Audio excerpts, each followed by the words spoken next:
ask you something. Hello everybody, welcome back to my channel. Welcome to my channel if this is your first time.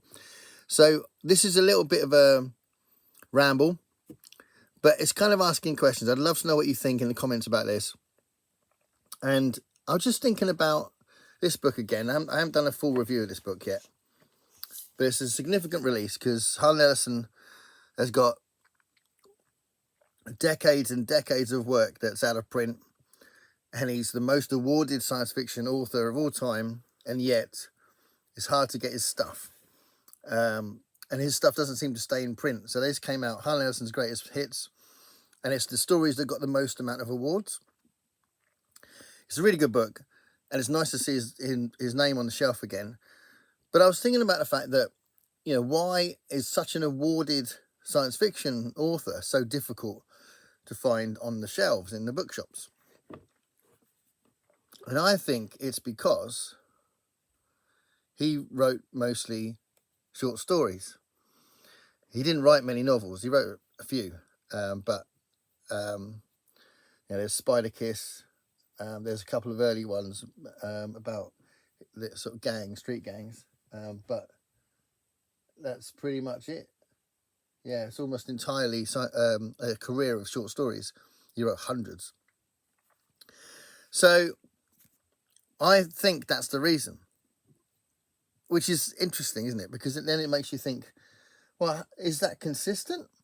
And I was thinking about this, and it is kind of consistent. So if I move on to Ray Bradbury, you will quite often see the Martian Chronicles in the bookshops. And you usually see Fahrenheit 451. These are both novels. And what's another interesting thing about that is this is clearly a novel, but this is a fix-up novel. So they were originally short stories, but I think it's seen as a novel. So for all intents and purposes, for this argument, for this discussion, that's a novel. And if you think about this is often in the shelves. I know this is a more recent release, but I often see this in the shelves, and this is a novel, and it's a really short novel with really big type and lots of gaps. And it's really funny because I bet you it's more like a novella, or a long short story possibly, but it's released as a novel. And that might be because it's more marketable. You know, it's more likely to be in the bookshops, maybe. You do sometimes, not very often, but sometimes see the Illustrated Man in the shelves, but not very often. This is a short story collection. You don't see it very often. And I think The Golden Apples of the Sun and Machineries of Joy, two very famous Ray Bradbury short story collections, are out of print, which is crazy. But it seems like short story collections don't get the same shelf life as novels like Fahrenheit 451. I mean, Fahrenheit 451 is obviously studied at in education as well, and it's a dystopia, and that has a separate life anyway on its own, the fact it's a dystopia. But I do think it's relevant that his short story collections are very celebrated, and lots of critics and Bradbury fans would say they're among his best work, but you don't see them on the shelves. And, you know, something like this, a John W. Campbell collection, which has got Who Goes There in it, this would sell whenever you put it in any bookshop, I think, because people would be always intrigued to read the original story. The original story is fantastic, but you don't see it on the shelves very often. Very rarely. I bought this online. I think I have seen it once, I think, in a shop. So you don't see it very often, but it's an example of a very famous, celebrated short story that you would think would be an obvious thing to put on the shelves, possibly.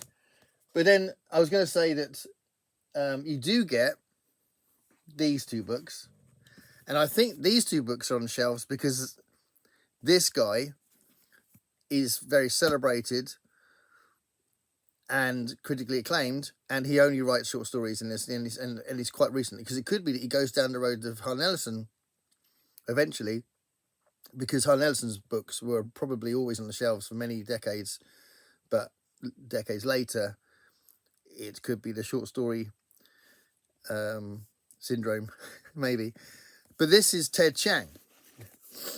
Ted Chiang, Exhalation and Stories of Your Life. I pretty much always see either one of them or both of them in the bookshops.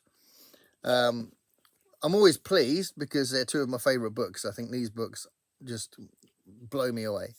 So I love these books very much. So they are two of my favourite books, two of my favourite science fiction books.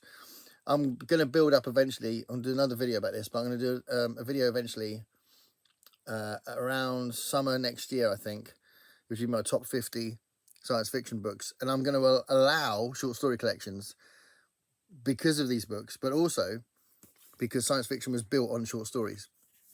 So it seems ludicrous to me that I'll do a top 50 science fiction books and just talk about novels, because science fiction is, you know, the bedrock of science fiction. It was built on short stories, so it's got to be there.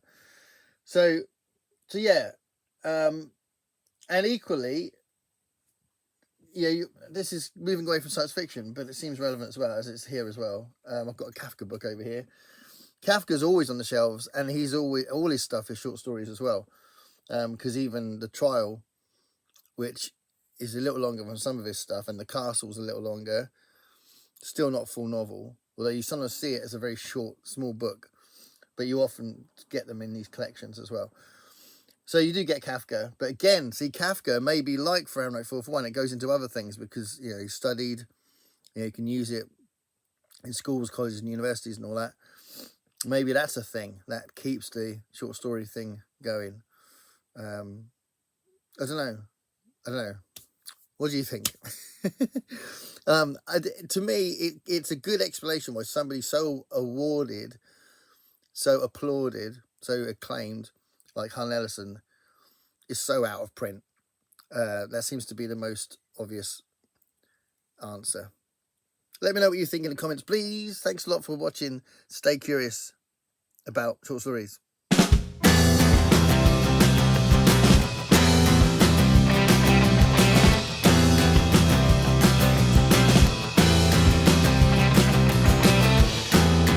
Paint me a picture